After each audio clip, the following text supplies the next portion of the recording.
ਸਤਿ ਸ਼੍ਰੀ ਅਕਾਲ। ਤੁਸੀਂ ਵੇਖ ਰਹੇ ਹੋ ਜਗਬਾਣੀ ਟੀਵੀ ਤੇ ਹਰਿਆਣਾ ਦੀਆਂ ਵੱਡੀਆਂ ਖਬਰਾਂ ਇੱਕ ਵਾਰ ਫਿਰ ਤੋਂ ਲੈ ਕੇ ਹਾਜ਼ਰ ਹਾਂ।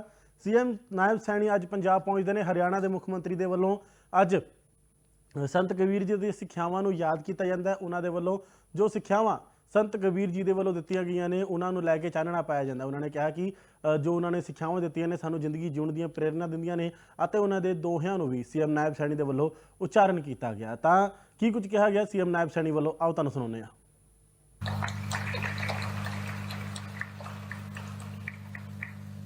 साथियों, कबीर जी ने अपनी वाणी में कहा है, क्योंकि उन्होंने जो वाणी थी उन्होंने जो दोहे से समाज ਨੂੰ एक संदेश देने का काम वो करते सी। कबीरदास जी ने कहा, कबीरा मन निर्मल भया, कबीरा मन निर्मल भया, जैसे गंगा नीर, पाछे पाछे हरि फिरे, कहत कबीर कबीर। ये गुरु कबीरदास जी दी वाणी ये साडा मार्गदर्शन करती है। साथियों, आत्मा और परमात्मा को एक मानने वाली इस वाणी का उद्घोष करने वाले संत शिरोमणि कबीरदास जी के चिंतन पर मनन करने के लिए यहाँ उपस्थित इतनी भारी संख्या में आप सब लोग यहाँ आए हैं।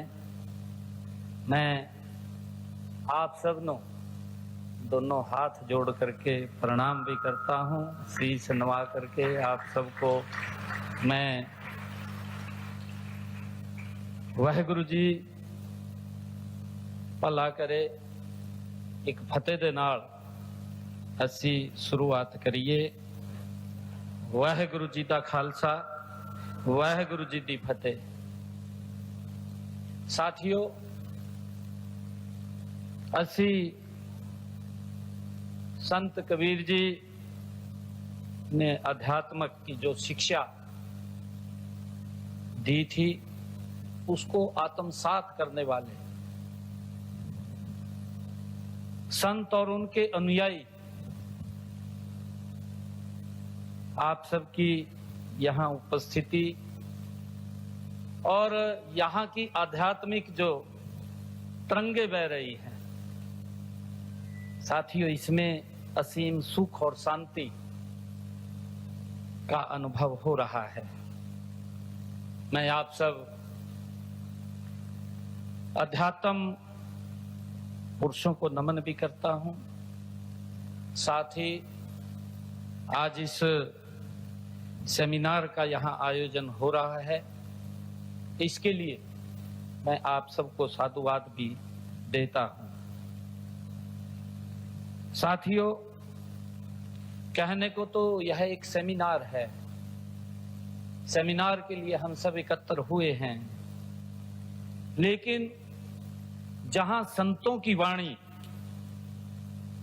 जहां संतों की वाणियां गूंजती हों, साथियों वह सत्संग ही होता है। जब हम संतों की वाणी के ऊपर चर्चा करते हैं तो वो सत्संग होता है। मैंने संत कबीरदास जी को जितना जाना है, साथियों वो सूर्य को एक दीपक दिखाने के तरह होता है, क्योंकि अथाह भंडार कबीरदास जी जिन्हां दा एक एक शब्द समाज ਨੂੰ प्रेरणा ਦਿੰਦਾ है। ਤਾਂ ਸੀਐਮ ਨਾਇਬ ਸੈਣੀ ਦੇ ਵੱਲੋਂ ਸੰਤ ਕਬੀਰ ਜੀ ਦੀਆਂ ਸਿੱਖਿਆਵਾਂ ਨੂੰ ਜਿੱਥੇ ਉਹਨਾਂ 'ਤੇ ਚਾਨਣਾ ਪਾਇਆ ਗਿਆ, ਤਾਂ ਸੀਐਮ ਨਾਇਬ ਸੈਣੀ ਨੇ ਕਿਹਾ ਕਿ ਉਹਨਾਂ ਦੀ ਸਿੱਖਿਆਵਾਂ ਸਾਨੂੰ ਜਿਉਣ ਬਾਰੇ ਦੱਸਦੀਆਂ ਨੇ, ਕਿਉਂਕਿ ਅੱਜ ਕੱਲ੍ਹ ਜੋ ਮਿਡਲ ਈਸਟ ਦੇ ਵਿੱਚ ਦੌਰ ਚੱਲ ਰਿਹਾ ਹੈ ਉੱਥੇ ਅਸ਼ਾਂਤੀ ਚੱਲ ਰਹੀ ਹੈ। ਤਾਂ ਉਹਨਾਂ ਦੀ ਸਿੱਖਿਆਵਾਂ ਨੂੰ ਅਸੀਂ ਆਪਣੇ 'ਤੇ ਅਪਲਾਈ ਕਰਕੇ ਉਹਨਾਂ 'ਤੇ ਜੋ ਸ਼ਾਂਤੀ ਦੀ ਗੱਲ ਹੈ ਉਹ ਕਰ ਸਕਦੇ ਹਾਂ, ਕਿਉਂਕਿ ਸਾਡੇ ਬਜ਼ੁਰਗ ਵੀ ਸੰਤ ਕਬੀਰ ਦੀ ਗੱਲ ਕਰਦੇ ਨੇ। ਜਦੋਂ ਅਸੀਂ ਕਿਤੇ ਸੱਥਾਂ ਦੇ ਵਿੱਚ ਬੈਠਦੇ ਹਾਂ ਤੇ ਅੱਜ ਦੇ ਦੌਰ ਦੇ ਵਿੱਚ ਉਹਨਾਂ ਦੀ ਸਿੱਖਿਆਵਾਂ ਦਾ ਬਹੁਤ ਵੱਡਾ ਸਾਡੇ ਕੋਲ ਮਹੱਤਵ ਹੈ। ਤਾਂ ਸੀਐਮ ਨਾਇਬ ਸੈਣੀ ਨੇ ਸੰਤ ਕਬੀਰ ਜੀ ਦਾ ਇੱਕ ਕਿੱਸਾ ਵੀ ਸਾਂਝਾ ਕੀਤਾ। ਕੀ ਕੁਝ ਕਿਹਾ ਗਿਆ ਸੀਐਮ ਨਾਇਬ ਸੈਣੀ ਵੱਲੋਂ, ਆਓ ਤੁਹਾਨੂੰ ਸੁਣਾਉਂਦੇ ਹਾਂ।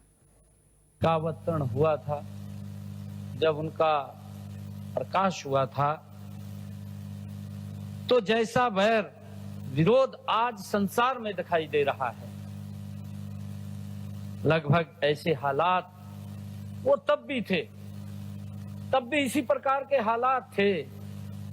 तब उन्होंने इनके खिलाफ आवाज उठाई थी अपनी वाणी से, और आज आप वैसी ही आवाज उठाने के लिए यहां एकत्र हुए हैं। साथियों, संसार जब युद्धों की आग में आज तप रहा है, हम देख रहे हैं मिडिल ईस्ट के अंदर जो स्थितियां पैदा हो रही हैं, तो यह सेमिनार और भी अधिक प्रासंगिक है। साथियों, मुझे विश्वास है कि यहां कबीर दर्शन से जो निष्कर्ष निकलेंगे वे आज के मानव समाज को प्रकाश और किसी प्रकार के भेदभाव के खिलाफ क्रांतिकारी वो आवाज बनेंगे। साथियों, हमारी संस्कृति के विश्व शांति के भाव को पूरे संसार में हम पहुंचाएंगे भी। सच्चे मार्ग की ओर लोगों को उनकी वाणी से, जो उनका ज्ञान हमारे पास है, जो उनकी वाणी है, उससे हम लोगों को प्रेरित किया भी है। साथियों, मैं एक बात मुझे याद आ रही है। कबीर जी, जो बुजुर्ग, हमारे बुजुर्ग बात करते थे, बुजुर्गों से, क्योंकि जब कोई चर्चाएं चलती हैं उनसे ही ज्ञान प्राप्त होता है, वो आगे लगातार ट्रांसफर होता रहता है। और हम अपने जीवन में देखते हैं, जब बचपन के अंदर बुजुर्गों को, आज जमाना बड़ा एडवांस हो गया, नहीं तो पहले बच्चे बाबा के पास जाते थे, दादी के पास रहते थे और उनसे कुछ न कुछ बहुत सारी बातें सीखने को मिलती थी। परंतु आज जमाना कुछ बदला है। मुझे ध्यान में है, मैंने जो बात को सुना है कि संत कबीर जी बाजार में एक बार कपड़ा बेच रहे थे। वहां पर एक लड़का उन्हें परेशान कर रहा था और बार बार पूछ रहा था कबीर जी को कि इस कपड़े के दाम क्या हैं। तो लड़का उसको बार बार पूछ रहा था। कबीर जी ने उसको कहा कि इसका दाम 4 अन्ने है। लड़के ने वो कपड़ा उसका हाथ में लिया और बीच में से फाड़ दिया और फाड़ करके कहने लगा कि इसका दाम क्या है। कबीर जी ने उसको कहा, जब उसने उसका दाम पूछा तो कबीर जी ने कहा कि इसका दाम अब 2 अन्ने है, क्योंकि जब उसने 4 अन्ने बताया था, उसने वो कपड़े को फाड़ दिया तो कबीर ने कोई प्रतिक्रिया व्यक्त नहीं की। उसने कहा कि इसका दाम अब 2 अन्ने है,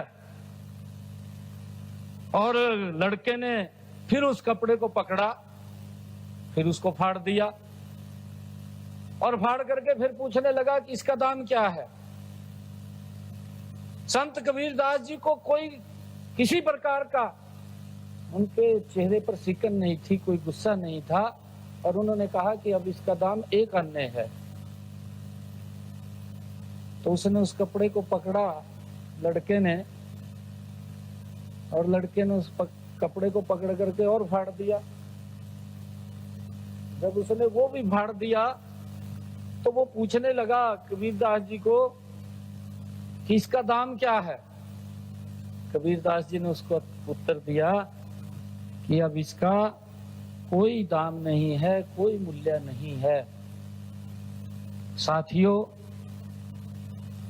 कबीर दास जी ने मुस्कुराते हुए, हंसते हुए कहा कि बेटा, अब यह कपड़ा किसी काम का नहीं रहा है और इसलिए इसकी अब कोई कीमत नहीं है। कबीर दास जी ने उस लड़के को कहा और जब लड़के को कबीरदास जी ने बात कही तो उसको फिर अपनी गलती का एहसास हुआ, उसको बात महसूस हुई कि मैंने गलत किया है। तो कबीरदास जी ने उसको कहा, जो उनकी वाणी है, उस बच्चे को उसने कहा, जब उसने अपना पछतावा हुआ तो लड़का कहने लगा कि ये पैसे ले लो मेरे से गलती हुई है। तो कबीरदास जी कहने लगे कि नहीं, पैसे नहीं मैं लूंगा। उन्होंने मना कर दिया पैसे लेने से। उसने कहा कि मैं पैसे नहीं लूंगा, और कहा कि जिस तरह यह कपड़ा टुकड़े टुकड़े होने से किसी काम का नहीं रहा है, इसी तरह घर, परिवार और समाज भी अगर टुकड़ों में बंट गया तो वो किसी काम का नहीं रहेगा। ये संत कबीरदास जी ने उस ਤਾਂ ਸੈਮੀਨਾਰ ਦੇ ਵਿੱਚ ਜਿੱਥੇ ਸੰਤ ਕਬੀਰ ਜੀ ਦੀਆਂ ਸਿੱਖਿਆਵਾਂ ਨੂੰ ਸੀਐਮ ਨਾਇਬ ਸੈਣੀ ਦੇ ਵੱਲੋਂ ਯਾਦ ਕੀਤਾ ਗਿਆ, ਲੋਕਾਂ ਨੂੰ ਸੁਨੇਹਾ ਦਿੱਤਾ ਗਿਆ, ਤਾਂ ਉੱਥੇ ਹੀ ਸੀਐਮ ਨਾਇਬ ਸੈਣੀ ਨੇ ਲੋਕਾਂ ਦਾ ਧੰਨਵਾਦ ਕੀਤਾ। ਉਹਨਾਂ ਨੇ ਕਿਹਾ ਹਰਿਆਣਾ ਵਾਸੀਆਂ ਨੇ ਲਗਾਤਾਰ ਸਾਨੂੰ ਤੀਜੀ ਵਾਰ ਜਿਹੜਾ ਹੈ ਉਹ ਸੱਤਾ ਦੇ ਵਿੱਚ ਭੇਜਿਆ ਹੈ, ਤਾਂ ਭਾਜਪਾ ਦੀ ਸਰਕਾਰ ਇਹਨਾਂ ਦਾ ਧੰਨਵਾਦ ਕਰ ਰਹੀ ਹੈ, ਕਿਉਂਕਿ ਇਸ ਵਾਰ ਜਿਹੜਾ ਹੈ ਸਾਨੂੰ ਬਹੁਤ ਜ਼ਿਆਦਾ ਬਹੁਮਤ ਦੇ ਨਾਲ ਸਰਕਾਰ ਬਣਾਉਣ ਦਾ ਮੌਕਾ ਜਿਹੜਾ ਹੈ ਹਰਿਆਣਾ ਦੇ ਲੋਕਾਂ ਨੇ ਦਿੱਤਾ ਹੈ। ਤੇ ਅਗਲੀ ਵਾਰ ਵੀ ਮੈਂ ਇਹ ਡੰਕੇ ਦੀ ਚੋਟ ਤੇ ਕਹਿਣਾ ਹਾਂ ਕਿ ਜੋ ਅਗਲੀ ਵਾਰ ਅਸੀਂ ਸਰਕਾਰ ਬਣਾਵਾਂਗੇ ਇਸ ਤੋਂ ਵੀ ਵੱਡੀ ਗਿਣਤੀ ਦੇ ਵਿੱਚ ਸੀਟਾਂ ਤੇ ਕਬਜ਼ਾ ਕਰਕੇ ਬਣਾਵਾਂਗੇ। ਤਾਂ ਜਾਂਦੇ ਜਾਂਦੇ ਤੁਹਾਨੂੰ ਇਸ ਬੁਲੇਟਿਨ ਦੇ ਵਿੱਚ ਸੁਣਾ ਦਿੰਦੇ ਹਾਂ ਤੇ ਕੀ ਕੁਝ ਕਿਹਾ ਗਿਆ ਸੀਐਮ ਨਾਇਬ ਸੈਣੀ ਦੇ ਵੱਲੋਂ। ਬਾਕੀ ਖਬਰਾਂ ਲਈ ਬਣੇ ਰਹੋ ਜਗਬਾਣੀ ਟੀਵੀ ਦੇ ਨਾਲ। ਇਜਾਜ਼ਤ ਦਿਓ, ਧੰਨਵਾਦ। बड़े सीटें आएंगी, इतना हरियाणा प्रदेश के अंदर लोगों में भाव है, क्योंकि हम इस दिशा के अंदर काम कर रहे हैं। हमने एक एक सिस्टम को बदला है, बारीक से बारीक चीज को बदला है। नहीं तो वहां पर भी इसी प्रकार का सिस्टम था। बच्चों को अगर नौकरी की बात होती थी, माँ बाप घूमते रहते थे, नौकरी नहीं लगती थी। जिसकी टैची में ज्यादा पैसा होता था नौकरी लग जाता था, और जो बात करते थे उतनी नौकरी नहीं लगते थे। बोलते कुछ थे, होता कुछ था, परंतु हमने आकर के उस सिस्टम को बदला है। संत कबीरदास जी की जो वाणी है उसको साकार किया है। हमने आकर के हरियाणा प्रदेश के अंदर बिना पर्ची बिना खर्ची के युवाओं को नौकरी देने का काम किया है। आज मुझे गर्व है इस बात का हरियाणा के अंदर कि आज एक गरीब परिवार का बेटा जिसके माँ बाप रेड़ी चलाने का काम करते हैं, हरियाणा सरकार में HCS अधिकारी लगे हैं, बिना पर्ची के लग रहे हैं, बिना खर्ची के लग रहे हैं। ये हमारे लिए सुकून की बात है। हमने इस सिस्टम को बदला है और कोई छोटा विषय नहीं है।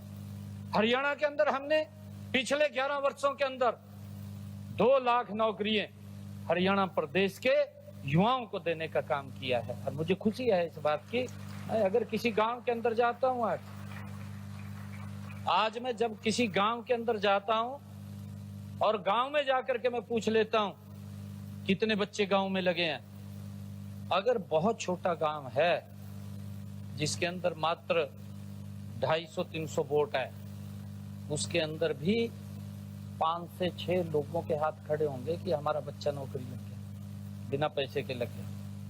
अगर जो बड़ा गांव है, बड़े गांव के अंदर अगर जाकर के मैंने पूछ लिया कि कितने बच्चे नौकरी लगे, तो 300-400 लोगों के हाथ खड़े होंगे कि हमारे बच्चे बिना पर्ची बिना खर्ची के हरियाणा सरकार की नौकरी में लगे हैं। ये वातावरण बदलने का काम ये सरकार ने किया है। साथियों, बहुत सारे काम भी हैं। हमने जो गरीब की मजबूती के लिए हमारी सरकार काम कर रही है, निरंतर आदरणीय नरेंद्र मोदी जी के नेतृत्व में।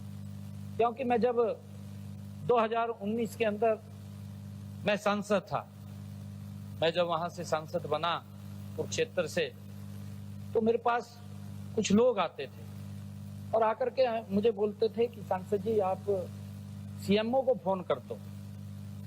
मैं फोन कर देता था, वो डायलिसिस कराना पड़ता था। एक डायलिसिस का एक व्यक्ति का लगभग 25 से 30 हजार रुपये खर्चा आता था। बहुत सारे ऐसे गरीब व्यक्ति थे जो पैसे के अभाव के कारण डायलिसिस नहीं करा पाते थे।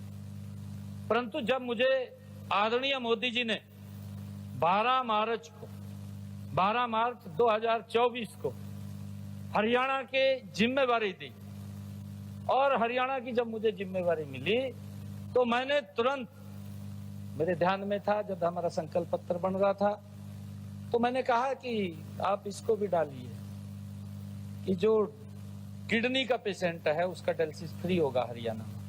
हमने अपने संकल्प पत्र में डाल दिया। 8 तारीख को रिजल्ट आया। साथियों, मेरा जो पहली फाइल को